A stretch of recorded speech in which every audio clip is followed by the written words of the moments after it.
Hi sir, I'll start with my introduction first. My name is Ritvik Gupta and I'm currently studying in my second year and I am pursuing strategic design management from ISDI College in Mumbai.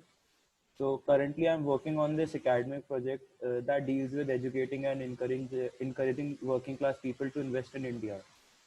So I'd like to ask you, can you tell me a little about yourself and your job? Yeah, actually, hello Ritvik. First of all, I would say, this is a very nice initiative and research work which you have taken part in, because investment in India is lagging behind the way it should have been and the way it is going right now.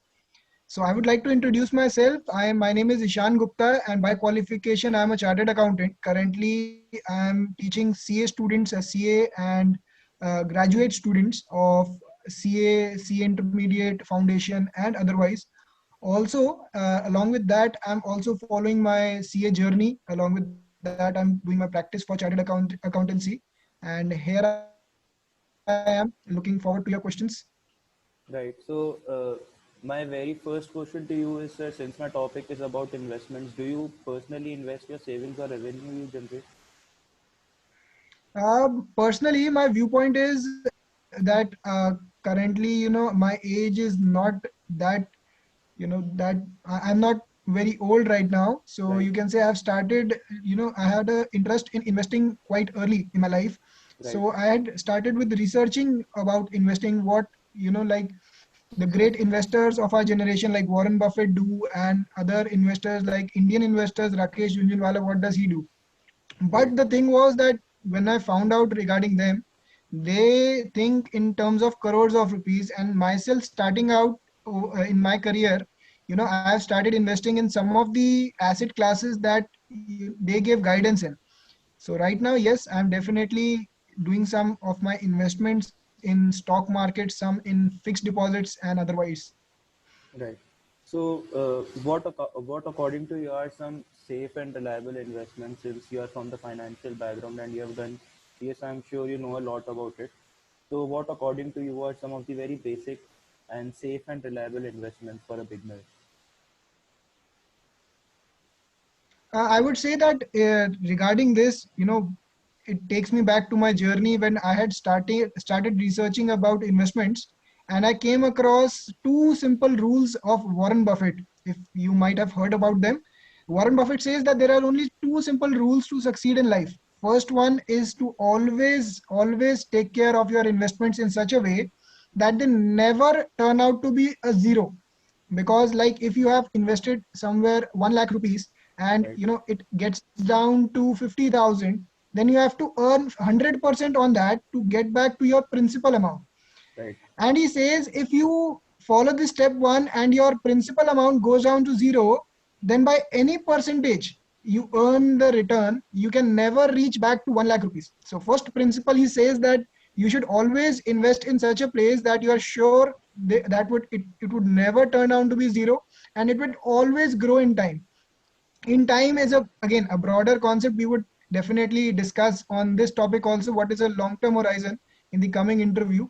And second step, he said that never forget step one. That's it. Right. Step one is that you should invest in something that never turns down to be a zero. Like people are nowadays looking forward to early money or easy money. They are investing in derivative markets like call options or future markets. But there is also a lot of risk in that. And if people are gaining in that, that's not a bad thing. But following these two principles, if your principal goes down to zero, then you have no way you can return your principal back. So Right. principle number one, never take risk on your principal amount. And principle number two, never forget that. So I follow this principle only for always evaluating my risk. While doing my primary research with other people, and I also did a lot of secondary research, so I came across these three things, which is very common in India: investing in gold, investments in bond market, and investment into real estate. These Mhm. three things have been a traditional culture in India, especially investing into gold. So, what do you think in today's time? How has this changed? Like, do you think investments are now are moving more towards digital side, or people still continue to invest into these sectors? Like, from my perspective, I would say that being a professional myself, I've seen a drastic change in the approach that I have towards investing and what my father or his generation has towards investing. So right now I'm moving more towards the stock market investments or paper-based investments, that you can say, like bonds, ETFs, index funds, mutual funds, especially coming towards that. And the traditional approach that you're saying, mostly people used to invest in gold, that by being not that brick of gold, but jewelry. Traditional approach was people used to invest in a lot of in jewelries, and I don't think that is to be called an investment, because it never gives you a return. Return can be in two forms. One can be in the form of cash return, and second can be in the form of appreciation of value. Right. When the gold or the jewelry ornament gains value, you'll never go and sell it out to somewhere. Whereas any investment you're making, it is always like that. If it is appreciating in value, you should sell it out. And Indian mentality is that if you are selling certain jewelry parts, it would be कि भाई इन्होंने क्या कर दिया, भाई हालात बहुत खराब चल रहे हैं, और he is going through a very Tough crisis times, in his yeah. life. So Right. you cannot call jewelry or gold investment traditional investment that you're doing in India a pure investment, because it ultimately turns out to be a luxury good, not an investment. So it is more Secondly, I like a, considering bond, yeah. yeah. So it is more like a security in Secondly, consider, India. yeah. So yeah, traditionally people call it a last resort when everything in the in the family is going left, right, and then they can go for this one. But I think so that is not an investment part.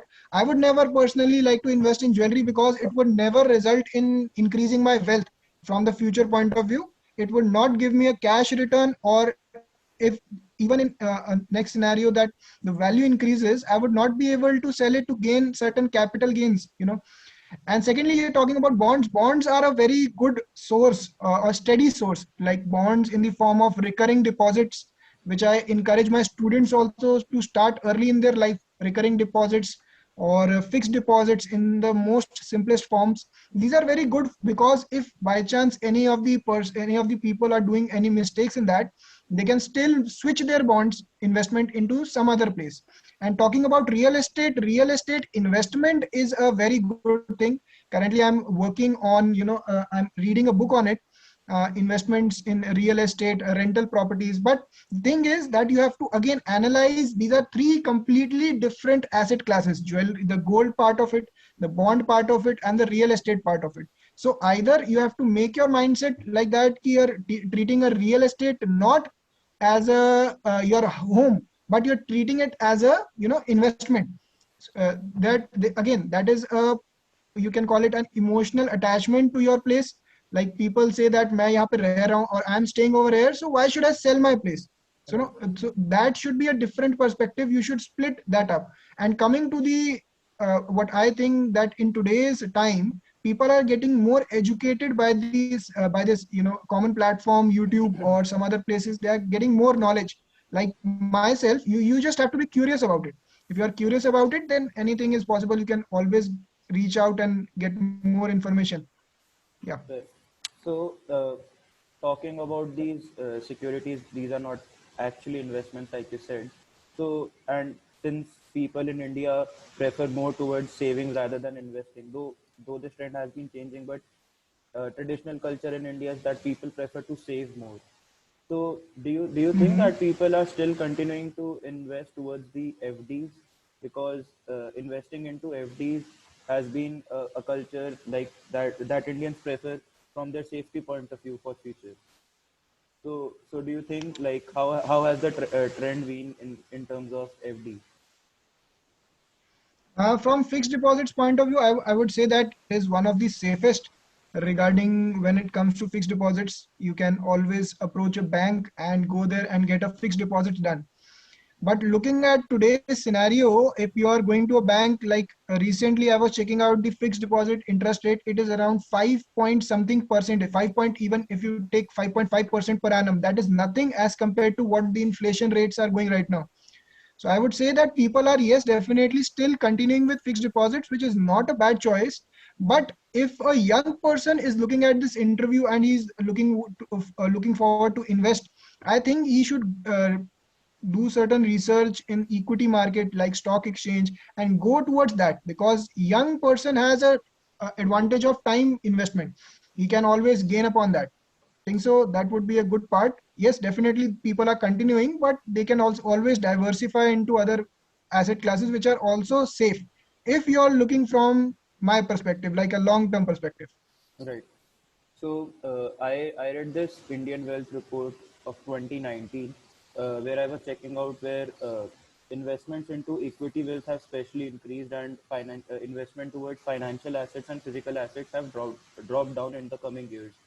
So what do you think? Mhm. Why has the investment towards equity wealth have been continuously increasing, and why are suddenly more educated people more interested towards investing into equity?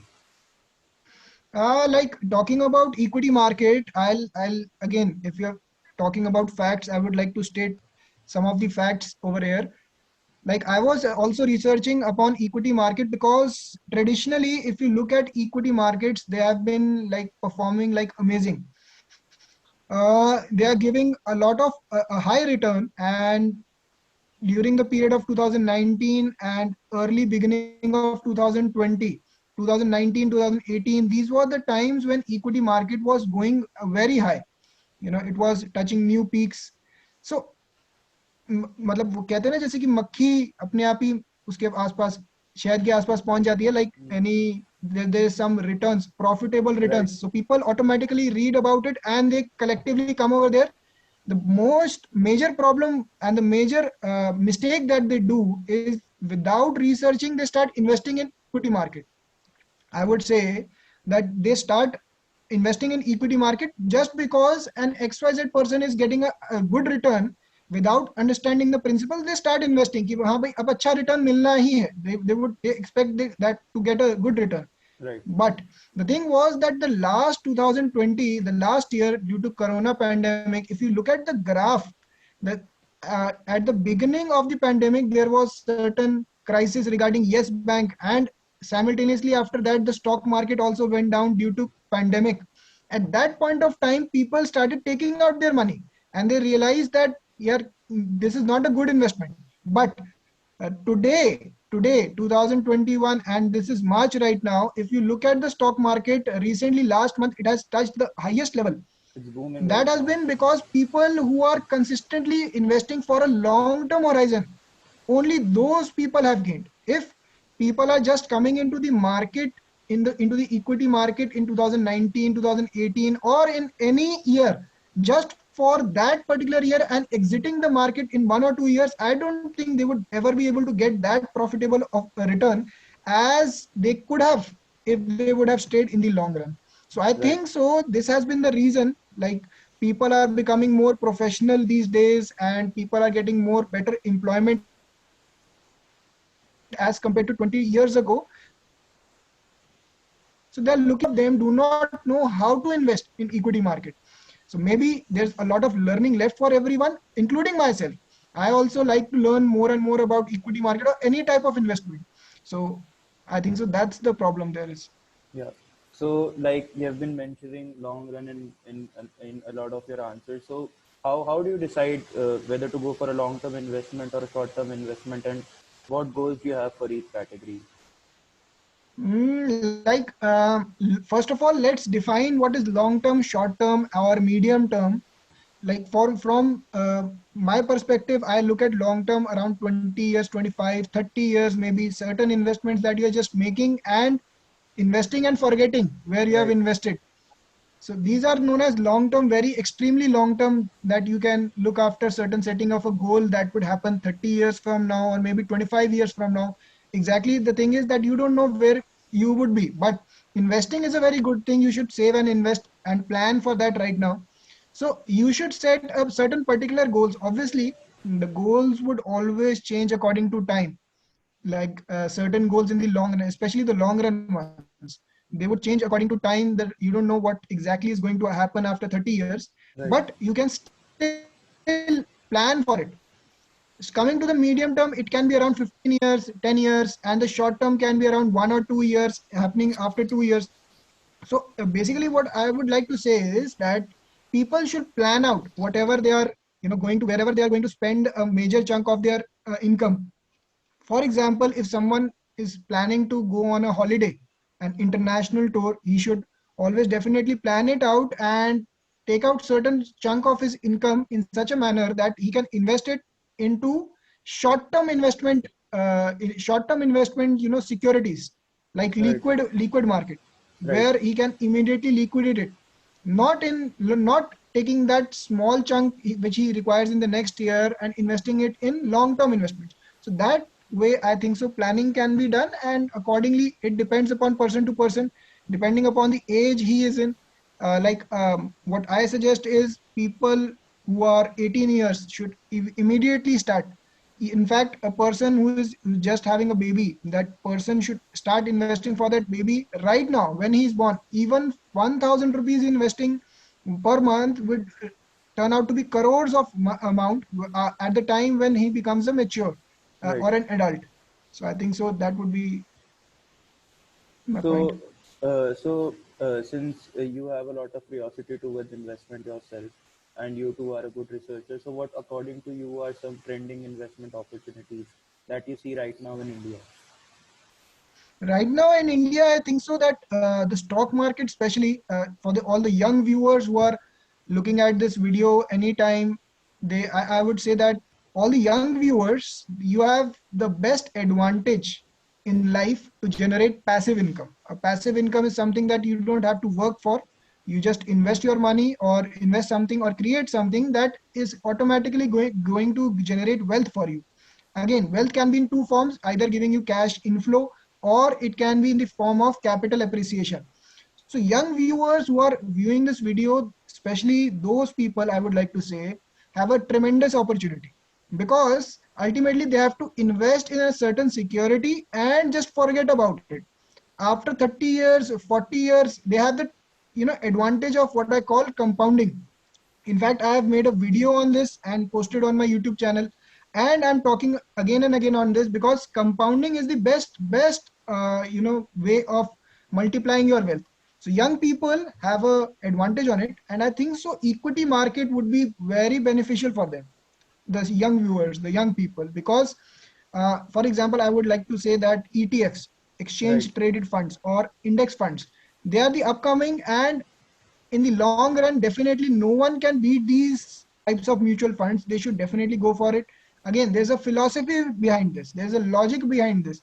If first of all it should suit the risk appetite, what we call in the financial word risk appetite of the person who is going behind this, who wants to invest. So if it is suiting the risk appetite of the person, then definitely he should go for long term investments in equity. Coming to the those viewers who are viewing this video who are in their 40s or 50s, they should go for a less risky form of investment, because time has already, the time value, the compounding effect would not be there. They would be more planning towards their retirement, or they would be planning for their family right now.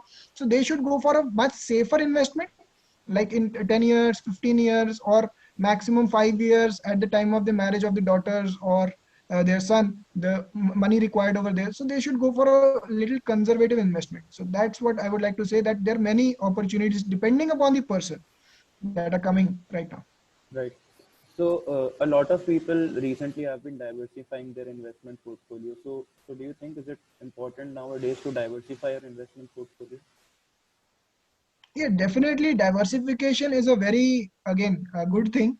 Diversification is not a bad thing, but how a person, how an investor uses diversification, that's a different story. Again, I would like to quote Warren Buffett on this, and it is a very correct, example that Warren Buffett gave.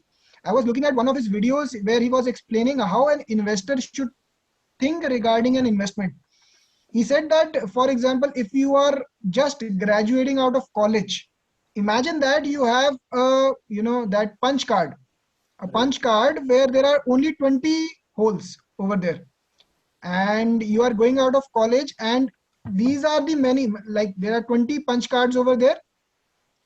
Every time you make an investment, the punch card is used and you can only use it 20 times.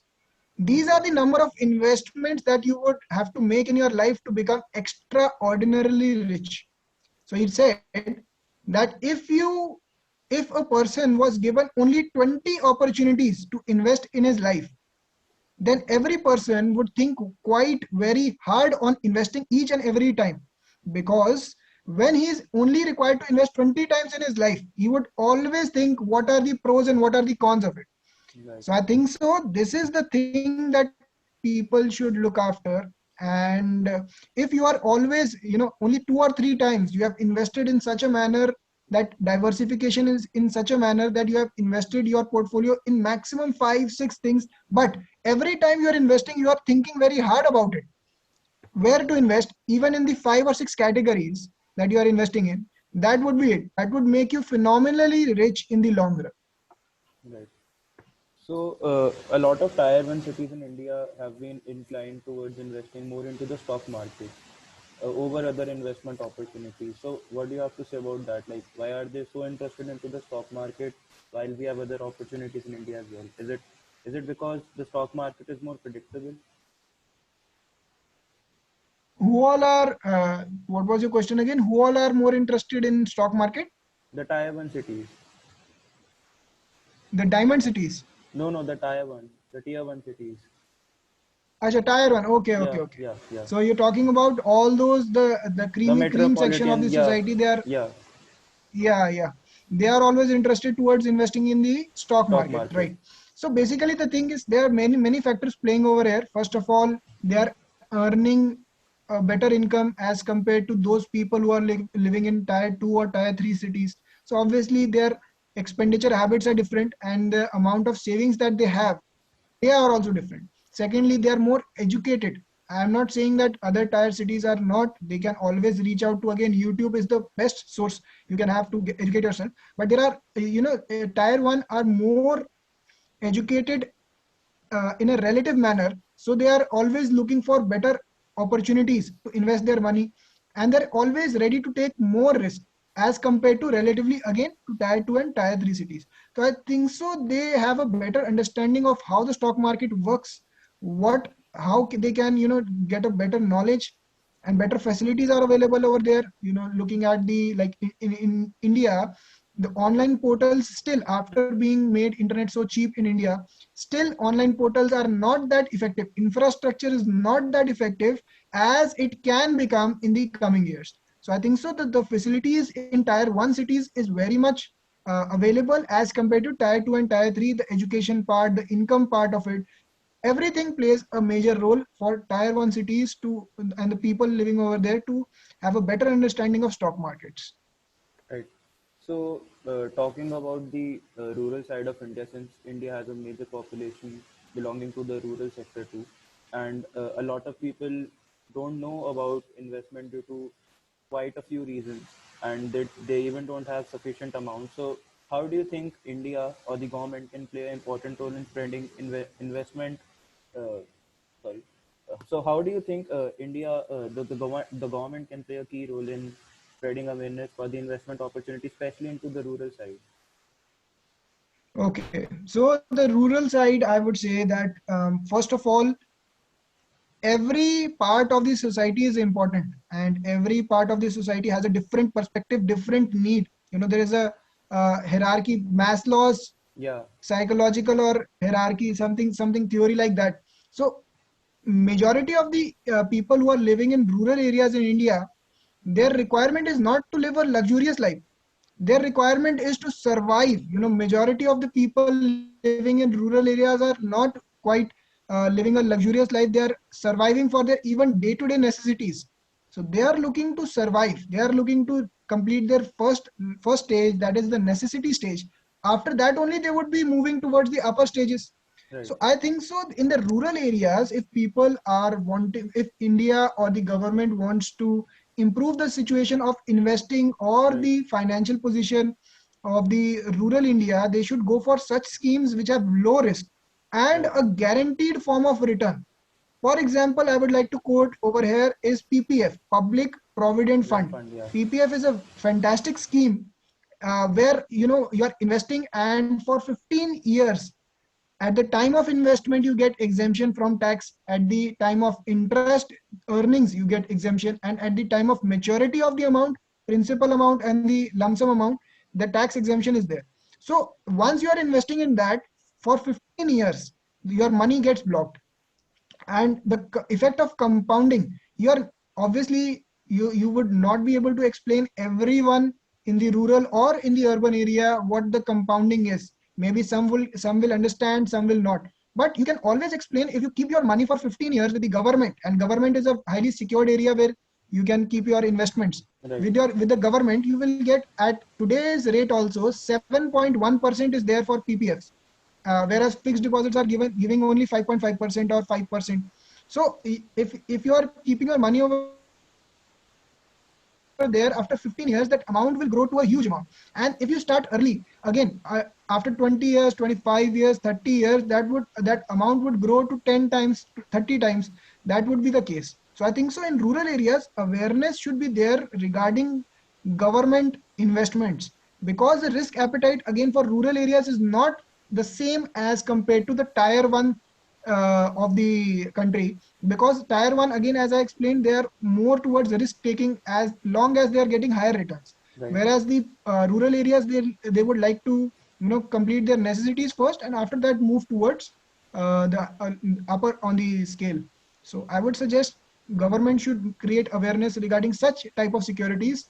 Like there is another security, I would like to say, Sukanya Samriddhi Yojana, something like that, where a girl child is born, up till the age of 18, the money would be saved for her, and at the time she becomes 18, the money would be given for her marriage or studies as and when desired. So that would be a very good thing. Such schemes introduced and made, if possible, made compulsory in rural areas, then that would be again very beneficial for the economy as a whole. Right. So, talking about the economy, my very important question to you is, and also for the people who are watching this video, to realize how important is investment for an economy to grow. If you can reflect something about and how does investment help an economy to grow? Investment, as I am being an economics teacher myself, I have taught economics to many students, including you also. I have taught economics to you also, Right. and all the international board students, CBSE students, CA students. There are many students whom I'm talking, whom I've taught economics. And over a period of time, I have realized that economics is not only based till at the level of the books that are there. You can always research it outside. There's a concept over there that how capital is formed. So if an economy has savings, how that savings can be converted into investments, that is an important cycle, and it explains over there the multiplier effect of investments. So I would like to say, if an economy does not have investments, then that economy cannot grow its GDP. It is very simple. Like for example, if investment is coming from outside India to India, so that money would be used and it would create many times income, national income, that is known as national income for the economy.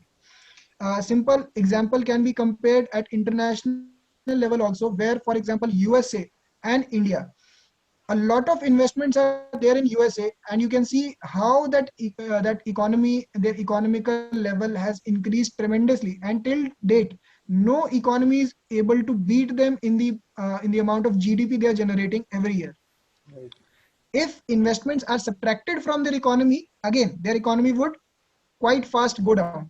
So I think so investments are a very important part of the economy. If like economy does not have any investment, then economy cannot survive. No GDP, no economy can survive without investments. This is what government is doing right now. They have introduced certain disinvestment plans for their government companies, and they are looking forward to privatizing more and more parts of sections of the economy, so that more investment flows in, and the cycle keeps on continuing and growing more and more over the period of time. So I think so that would be a very good thing, if the savings can be converted into investment and more investments can be introduced in various sectors. Right. So, since our country is having this whole digital transformation, so how do you think that what is the potential of cryptocurrency in India?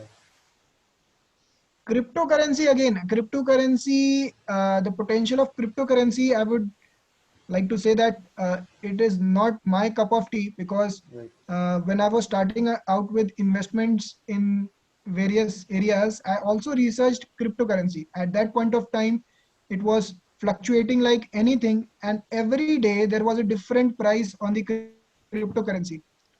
Still, today also I read a news where it was being said that India is looking forward to starting with its own cryptocurrency.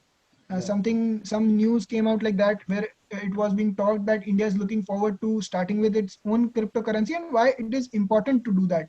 But coming down to from an investor's point of view, I think so cryptocurrency would not be a good source of investment, because first of all, there is no legal backing towards it. It is mainly based upon certain there's certain software, I think so. What do you call that? Blockchain something, Blockchain. Yeah. where it is Blockchain. based upon, yeah, blockchain mechanism, where the value is decided through blockchain, something like that. So there is no backing of any asset through which it derives its value. And every day it is fluctuating without, only based upon its demand and supply. For example, if you are looking at the stock market derives its values from the shares. Derives its value from the value of the business. Right. If the business is doing good, the share value will increase and the stock market will increase. Whereas in case of cryptocurrency, it is only based on demand and supply, not being backed by any assets. So I think so from an investor's point of view, if you are just into cryptocurrency, so it is just like gambling, I guess. But that would not be a good term to use. But it does not suit my portfolio of investment. So I have never looked beyond that. But it may be in the coming future a good source of investment, or the future of currency in India or the world. So let's see. Yeah, so my one last question that I'm very keen to look an answer for, that and in fact my whole project is based on this question, is how do you think people can become aware of the investment opportunities as a whole in India, because India has a huge population and it has been witnessing a development in its technology sector as well. So how do you think, like you mentioned some of the steps that the government can do for the rural areas, so can you also mention some other steps that the government can help for the people of India to become aware regarding the investment opportunities? From like, if we are talking about awareness regarding investments in India, there are various players that can create investments, that can create awareness for investment in India. For example, first of all, the individual or the family itself. How can a person become motivated towards investing? Only through researching. You and me doing this interview right now, maybe this interview would help someone understand even 1% of it. You have taken certain interviews before this also, that you would have ultimately gained a lot of knowledge about investments. Right. See, if a person is, first of all, if the person itself or the family itself is curious about knowing more and how they can improve their investment skills, then I think so they are on the right track. There are immense. First of all, is going like, there is an active research. Active is like you are going outside and researching something. So first step is that the person should be curious about it, and going to YouTube, reading certain books, newspapers. Yeah, they can also read newspapers, but newspapers contain also a lot of political or other news also. So YouTube is a good source, and books are a good source. Reading certain, about certain investors like Warren Buffett, or certain investors who are, who generate easy language, or attending certain seminars. Seminars are also good source. um, Going to some people who are good in investment, approaching them, that is known as active information, active research for information, that person has to do himself. Second Right. part can be the changing at the level of the government. Government can also play a very important role in spreading awareness regarding this investment in India, where government can take rules such as I mentioned earlier also regarding PPF. What government can do is government can introduce certain specific requirements, where it is compulsory for a person to do XYZ investment every year with a minimum amount. For example, I was talking about PPF. Public Provident Fund, the minimum requirement for an annual basis is 500 rupees. To keep the account active, a person only has to invest 500 rupees. That's it. And maximum amount is 1.5 lakh rupees per annum. So Right. that is a very minimum amount. So what government can do is they can enact certain laws or certain compulsion that people have to open PPF account per person, per family, per adult. So people have to just invest 500 rupees, just invest 500 rupees, and over a long period of time, that would create immense wealth. So I think so certain, I'm not saying only this rule, but certain rules like this can definitely generate a very beneficial thing over a period of time. So this is a second element, I think so, where government has to, create this rule that everyone has to invest in certain safe and this. So this is the second part. Third part, where it can be like certain programs are made compulsory by companies, people working in companies. They can also take initiative and educate their employees, because I must tell you that for a young person who is just graduating out of college and getting his first salary, the first thing he would do is spend it all, having a blast at it, having a party out of that money, but he would not invest that money till 1 month, 2 months, or maybe 6 months, or that could even turn into 1 year.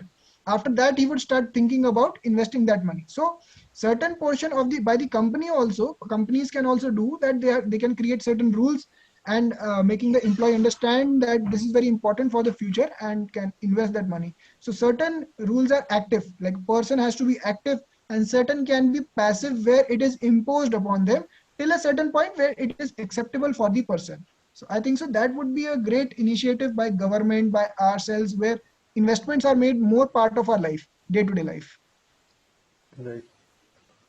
So those were some very interesting insights, and thank you so much for your time. You really gave me a lot of advice I was looking for, and it would definitely help me in my project. And I'm looking forward. I'll definitely share my project once it's done.